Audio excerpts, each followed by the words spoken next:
नवाज शरीफ की वापसी पर कानून के मुताबिक अमल होगा। निगरान वजीर आजम अनवारुल हक काकड़ कहते हैं कि साबिक वजीर आजम की वापसी में बहुत सी कानूनी पहलू हैं, जो कुछ भी करेंगे वो कानून के मुताबिक होगा।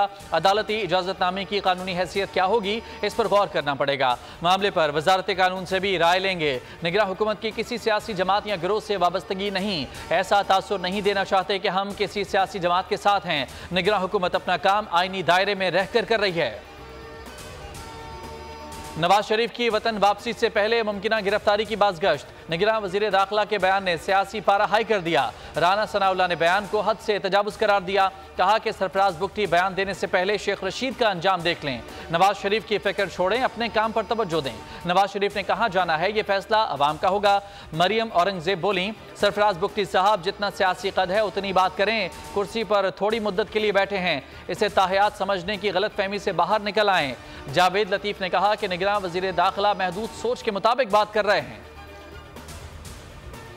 बयान को सियाक़ सबाक से हटकर सियासी रंग दिया गया। वजीर दाखिला सरफराज बुगटी की वजाहत। कहा कि निगरान हुकूमत अपने मैंडेट के मुताबिक काम करेगी। वतन वापसी पर नवाज शरीफ से कानून के मुताबिक सलूक किया जाएगा। शमगोइयों और मफरूज़ों से बाहर निकलकर मामलात को हकीकत के आईने से देखना होगा। खुशाइंद है कि नवाज शरीफ पाकिस्तान की सियासत में वापस आना चाहते हैं। नवाज शरीफ की वतन वापसी की तैयारियां आखिरी मरहले में दाखिल। बैरून मुल्क मौजूद तमाम रहनुमाओं को फौरी वतन वापस बुला लिया गया।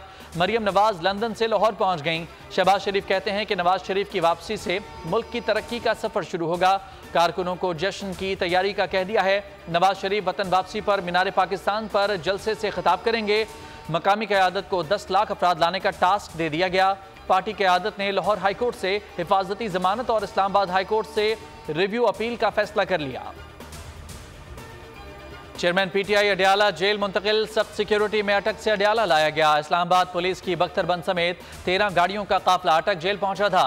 अडियाला जेल में चेयरमैन पीटीआई का तिब्बी मुआयना मुकम्मल। ब्लड प्रेशर, दिल की धड़कन, नब्ज, शुगर चेक की गई। चेयरमैन पीटीआई की मैट्रेस, कुर्सी, मेज, टीवी, अखबार और खिदमतगार फराहम कर दिया गया। साइफर केस में चेयरमैन पीटीआई की दरखास्त जमानत 2 अक्टूबर को समाअत के लिए मुकर्रर। इस्लामाबाद हाईकोर्ट के चीफ जस्टिस समाअत करेंगे। उधर साइफर केस पर अटक जेल में समाअत हुई। खुसूसी अदालत के जज अबुल हसनात मोहम्मद जुल्करनैन ने समाअत की। अदालत ने FIA को जल्द चालान जमा कराने का हुक्म देते हुए समाअत मुलतवी कर दी। चेयरमैन पीटीआई के जुडिशल रिमांड में 10 अक्टूबर तक तौसी। इस्लामाबाद हाईकोर्ट ने साइफर केस इन कैमरा समाअत करने की दरखास्त पर महफूज फैसला भी जारी कर दिया। आइंदा समाअत ओपन कोर्ट में होगी। इलेक्शन कमीशन ने कौमी और सूबाई असम्बलियों के लिए इब्तदाई हल्का बंदियों पर काम मुकम्मल कर लिया। चीफ इलेक्शन कमिश्नर और कमीशन के दीगर अराकीन की मंजूरी के बाद इब्तदाई फहरिस्त जारी होगी। एतराज़ात 28 अक्टूबर से 26 नवंबर तक निपटाए जाएंगे। हल्का बंदियों पर तजावीज़ एतराज़ात 27 सितंबर से 28 अक्टूबर तक दायर हो सकेंगे। इलेक्शन कमीशन हल्का बंदियों की हतमी फहरिस्त 30 नवंबर को जारी करेगा।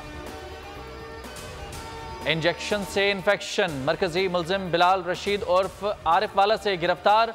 मुलजिम निजी अस्पताल में इंजेक्शन तैयार करता था। मुलजिम गैर रजिस्टर्ड, गैर लाइसेंस याफ्ता इंजेक्शन सप्लाई कर रहा था। पंजाब में इंजेक्शन से बिनाई मुतासर अफराद की तादाद 77 हो गई।